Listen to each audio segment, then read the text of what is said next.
Ladies and gentlemen, welcome to our news channel. This is your host, Gashis Kaman, the tallest man in Black Africa. The Kenya Kwanza regime is avoiding Mount Kenya. William Samoei RUTO is avoiding Mount Kenya. And he's not the only one. Gachagua is not comfortable traveling in Mount Kenya.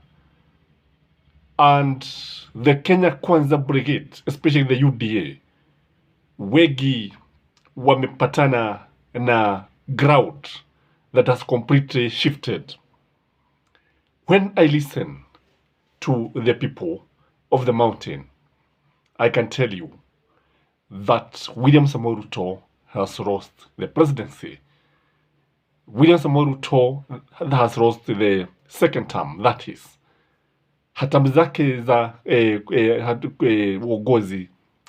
uongozi au hatamu yake muhula wa pili ni doto, ni jinamizi. Because without Mount Kenya, I don't think he's going anywhere. Indeed, the most surprising thing is that, when we were talking about Azimio, we found it very, very rough in the mountain. But we stood our ground. We stood with the truth. We told them that Raila was the best option that the country had at that moment. And he still remains the best option, if you ask me. But some of the people in the mountain could hear none of this. Indeed, we were confronted, almost beaten many times. But we still stood our ground. And we continued to tell them the facts. Today, majority of those people, when we meet with them, they apologize. They apologize to me and they ask me one question. Ulikuwa umeona nini kwa Raila? Ni jambo gani ambalo mlikuwa umeona hamkutuambia?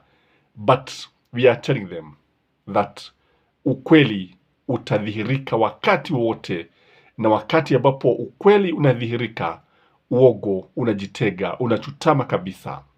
Darkness cannot prevail in presence of light. That is the truth of the matter. That is a fact, and we cannot be able to change facts. So when you come to the ground, and I want you to look very keenly, utaona kwamba William Samoei RUTO will avoid as many times as possible, as much as possible, to visit the mountain. Nairobi unaweza ukamwona pale pale, lakini on the ground things are completely different. The people are angry with the government. The people are annoyed by the government. The people are tongue-tied by what is happening. The people are actually crying on the ground. Wanajuta, na kama tunavyojua majuto ni mjukuu huja baadaye. Na I'm not blaming those who voted for Kenya Kwanza. Indeed, it is their democratic right, just like those who voted for Azimio. Lakini ukweli ni kwamba Raila Amolo Odinga had the better option. Remember, he was to give the poor Kenya sharing 6,000. Lakini wengi waliona kama ni doto.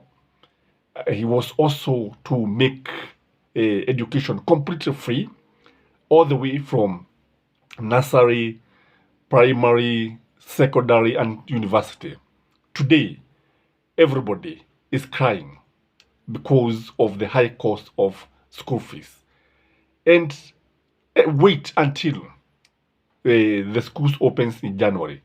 That is when the true reality will hit the ground, when people will cry and nobody will be there to console them.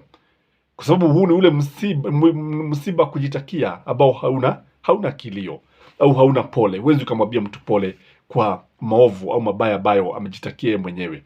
But when you look at the people of the mountain, one thing I know about them is that once they lose confidence with you, once they lose trust with you, that is it. That is why Uhuru Muigai Kenyatta is seen as a hero. We have seen clips, video clips circulating, some of them going viral, showing some Kikuyus apologizing to Uhuru Muigai Kenyatta for not listening to him. Unafikiri kwa nini watu wa Mlima Kenya wanamwambia Uhuru Muigai Kenyatta kwamba hapa tulikosea, hapa kulikuwa na kosa, ulituambia hatukusikia?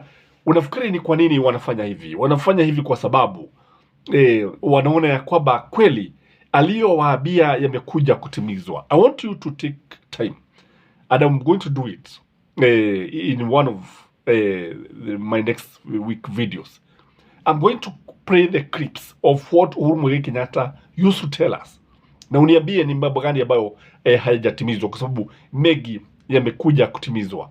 Remember, alituambia ni heri yule mzee ambaye amekomaa, mzee ambaye ametulia, yeye hana haja na mali ya wananchi.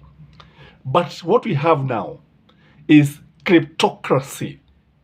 In fact, that is what we have. A government that is stealing from its own people. These guys are being accused of corruption. Some of these guys are now being accused of importing cooking oil and making deals whereby they are pocketing billions and billions of money at the expense of mwananchi. That is why people are angry with the government, because even when they pay the taxes, wanajua kwamba kodi hii ambayo wanalipa inaishia mifukoni mwa wananchi. Tell me, ladies and gentlemen, look at something like Kenya Power. We are being overcharged and we are not even getting stima. Kila wakati unapata kwamba leo stima zipo, wakati mwingine hazipo, and KPLC has incurred huge losses. Imagine, even after taxing Kenyans, overtaxing Kenyans, baada ya kuwakandamiza Wakenya, wakiambiwa walipe kodi, utakuja kugundua kwamba kile ambacho Kenya Power imefanya ni kwamba Wakenya wajitokeza wakilipa kodi, lakini mwishowe the company so shamelessly come out and tell the world that they have made huge losses. What is this now, if I may ask? Kwa kile ambacho tunaweza tukaona ni kwamba the government is going to find it rough. I don't think it's only in Mount Kenya. It is going to find it rough even to convince people about anything, kwa sababu kile ambacho wanasema hili, na some of them, like now, for instance, if you listen to William Samoei Ruto's economic advisors, the way they are talking, the way they talk about the economy, it's like they know very well that we are being lied by the government, kwa sababu unaona ya kwamba wanatuambia shilingi iko hivi, mambo yako hivi kwa sababu ya mfumuko wa bei, that is inflation. Mara they are now telling us the shilling has been overvalued. So which is which now? Which is which? Kwa hivyo, when you look at the situation, UDA, watu watakuwa wakiona UDA wakaanza kupiga duru.